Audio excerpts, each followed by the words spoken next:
Imagine a fire you can't see. No flames licking the skyline, no smoke alarms screaming in the night. Just heat, deep, ancient heat, crawling silently beneath your feet. It melts snow in winter, it warps highways. It exhales poison through cracks in the ground, and once it starts, it refuses to die. For more than 60 years, this fire has burned beneath a small town in Pennsylvania. It has outlived generations, erased a community, and turned an ordinary place into one of the strangest ghost towns on Earth. This is the true story of Centralia, a town that made one small mistake and paid for it forever. Centralia sits in the coal-rich hills of eastern Pennsylvania, a region once powered by anthracite, the hardest, hottest burning coal on the planet.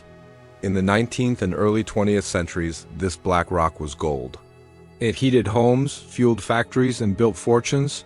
Centralia was born because of coal. By the late 1800s, thousands of miners and their families lived here. Churches rose. Schools opened. Neighborhoods spread across the hills. Beneath them all ran a vast maze of underground tunnels, miles of mine shafts carved into the earth. Following coal seems like veins in a body. For decades, the system worked.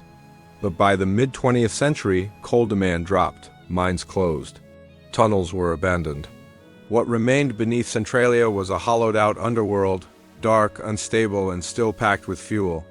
No one imagined it could burn. Every spring, Centralia cleaned its landfill, a pit just outside town where trash piled up year after year. The solution was simple and common for the time: set it on fire and let it burn out. In May of 1962, firefighters lit the trash as usual. At first, nothing seemed wrong. The flames rose, the garbage burned, and the job appeared finished. But this fire found something else. Hidden beneath the landfill was an opening, possibly an old mine shaft, possibly a crack leading into the abandoned tunnels below. The flames slipped underground and touched raw anthracite coal. Coal doesn't explode, it smolders.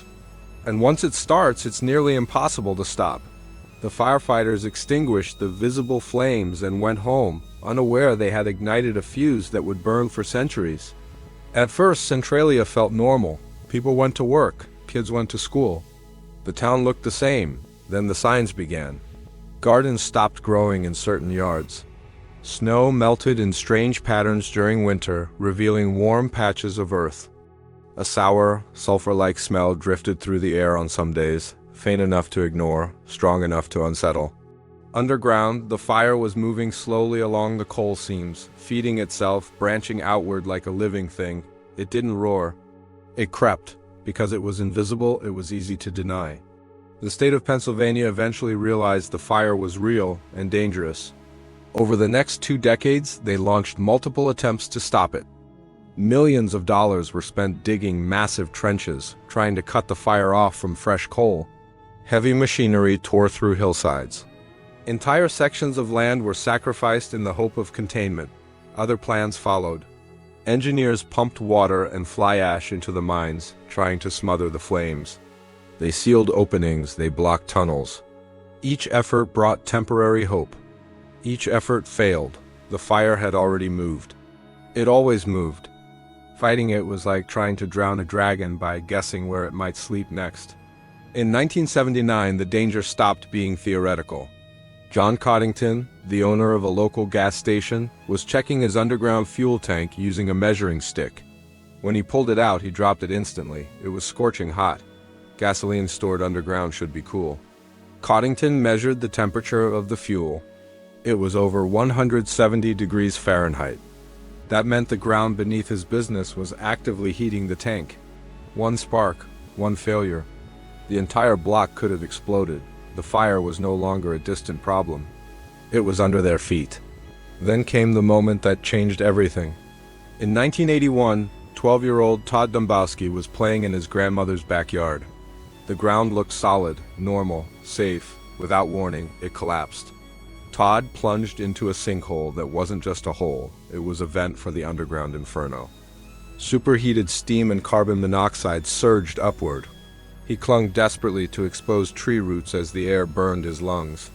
His cousin heard his screams and pulled him out just in time. When investigators measured the temperature inside the pit, it exceeded 500 degrees Fahrenheit. That hole could have opened under a house, a school, a church. The ground itself had become a weapon. After that, denial was impossible.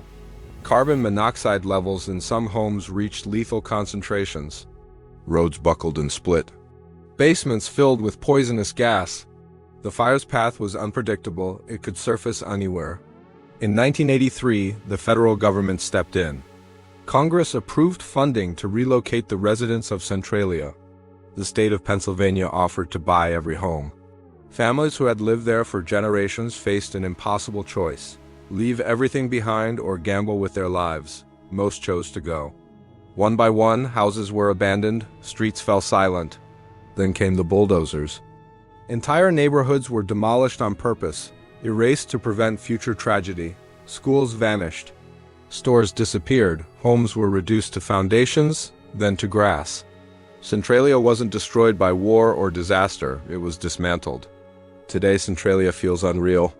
Streets still crisscross the hills, but they lead nowhere. Sidewalks end in forests.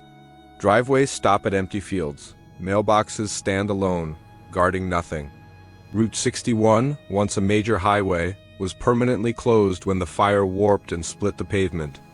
A bypass was built, leaving behind a broken stretch of road that became famous as Graffiti Highway, a cracked, colorful scar marking where the earth itself rebelled. A few structures remain.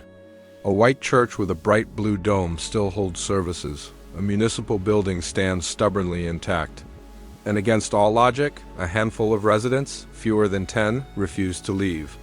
They stay by legal agreement, allowed to live there until they die. Why stay? Because it's home. The fire is still burning. On cold mornings, white steam rises from vents in the hillsides. In winter, snow melts in perfect circles, exposing warm ground. The earth breathes. Trees refuse to grow in the hottest zones. Animals avoid them instinctively. The landscape bears invisible boundaries. Safe here, deadly there. Scientists estimate the fire could burn for another 250 years, possibly longer. The coal seam is vast. The fuel is abundant. Centralia didn't just catch fire. It became part of one. The story of Centralia isn't about carelessness or stupidity. It's about unintended consequences. About how ordinary decisions can unlock forces far larger than anyone expects. The people of Centralia weren't reckless. They were maintaining their town the way countless others did. But they lived atop a hidden world, a reminder that the past doesn't stay buried. Beneath the grass, beneath the cracked roads, beneath the silence, the fire still moves, patient, unstoppable, and unseen. Centralia stands as a warning carved into the earth itself. Some mistakes don't fade. They burn. If this story of a town consumed from below fascinated you, make sure to like the video. It helps others discover these deep dives into forgotten history. Subscribe for more true stories where human decisions collide with unstoppable forces. And let us know in the comments, would you leave Centralia or stay until the very end? Because sometimes the most terrifying disasters aren't the ones you see coming. They're the ones already burning beneath your feet.